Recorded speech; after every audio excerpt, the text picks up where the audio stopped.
It seems that my Democratic colleagues aren't listening because I, as chairman, and my Republican colleagues have already said that we'd bring Jack Smith in for a public hearing. I'd also note that Jack Smith has failed to answer my preliminary questions that I sent him last year. For example, did he or his staff use non-government devices for government work? Smith has also misled the committee already by saying that he did everything by the book, and we know that's not true now. So I thank Senator Blackburn for her leadership of this subcommittee and for this hearing. And I can't outdo the strong statement you already made, Senator Blackburn. Today is the first in a series of Arctic frost hearings that I've authorized as chairman of the full committee.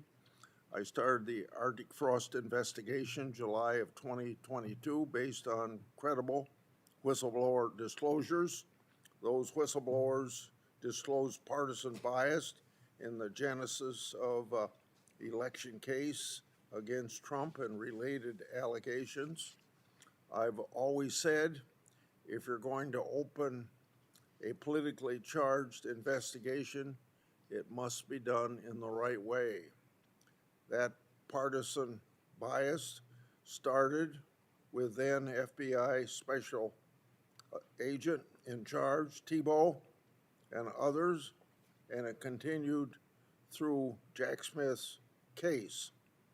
As I've shown through Thibault, own social media and emails, he was out to get Trump. And he violated the FBI rules along the way. He also violated the Hatch Act for political conduct at the FBI. Many years of investigation have resulted in thousands of records made public. Let me emphasize that many of the records that I've made public this Congress started in January 2025 with Patel's nomination hearing, have come from brave whistleblowers. Other whistleblower disclosures to my office have helped this administration identify responsive records for the Congress, probably records that the executive branch didn't even know that they had. The New York Times has shamefully published a series of articles trying to undermine these whistleblowers. The Times has disgracefully accused them of violating the law while defending partisan agents and prosecutors who have been exposed for bad conduct. During this investigation, Senator Johnson and I have uncovered how Jack Smith massively expanded the election case. And that's been a focus of our investigation, the improper expansion of Jack Smith's work. He didn't just target President Trump. Jack Smith issued hundreds of subpoenas targeting over 400 Republican organizations and individuals. Some of those subpoenas sought broad and extensive financial data from Republican groups, communications with the media, and the legislative branch. Communications relating to media companies include CBS, Fox News, Fox Business, Newsmax, Sinclair, and others. Now, I think it's a very worthy question. Why haven't these media companies condemned these actions? Financial data relating to Republican groups include the Republican National Committee, Turning Point USA, and hundreds of other organizations. These invasive efforts were spearheaded by partisan agents and prosecutors. Many have now been justifiably fired, despite Democrats complaining about it. It's more than reasonable to question why Smith needed vast financial data, as well as what his partisan team would ultimately do with that data. It's worth noting that two of Jack Smith's partisan prosecutors, J.P. Cooney and Molly Gaston, reportedly filed a complaint with the Department of Justice Inspector General. That complaint was in response to whistleblowers providing me the 197 subpoenas that targeted over 400 Republican groups and individuals. Cooney and Gaston reportedly wrongfully asserted my whistleblowers broke the law in blowing the whistle. The dedication my whistleblowers have to transparency far outweigh improper efforts to silence them by these two rogue prosecutors.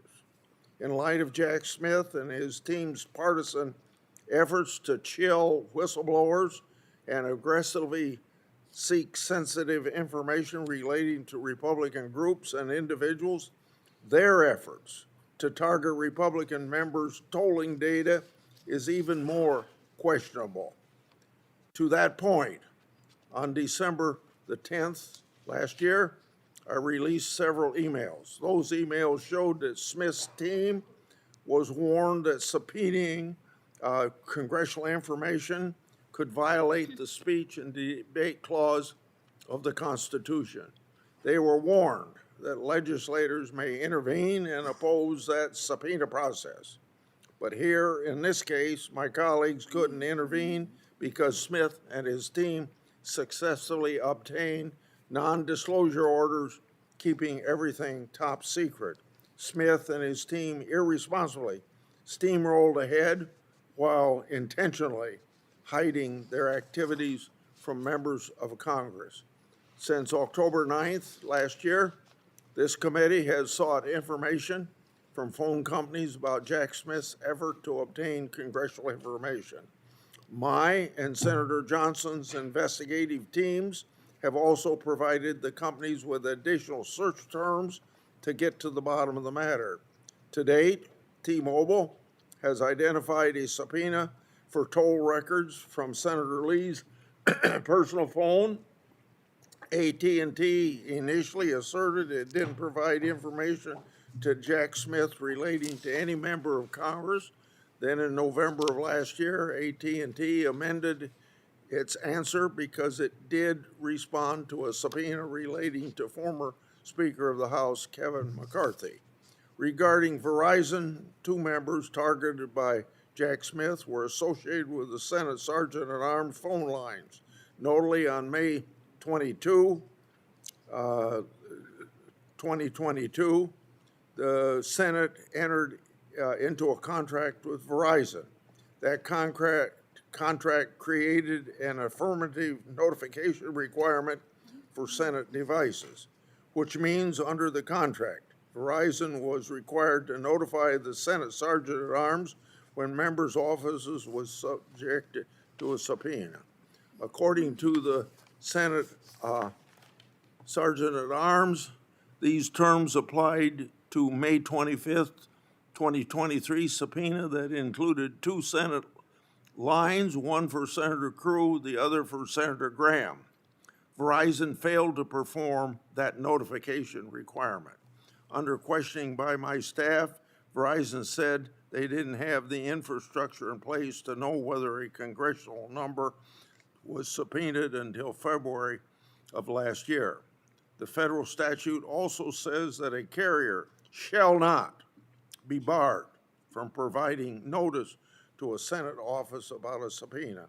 Today, Verizon, AT&T, and T-Mobile will have a chance to explain themselves. To date, my and Senator Johnson's oversight of these companies has identified that Verizon, AT&T, and T-Mobile received at least 84 Arctic Frost or Jack Smith related subpoenas. At least 10 are related to 20 current or former Republican members of Congress. So, Smith's deceitful conduct was a substantial intrusion into the core constitutional activities of constitutional officers. If this happened to my Democratic colleagues, they'd be as rightly outraged as we Republicans are. My work will continue because transparency brings accountability. Thank you.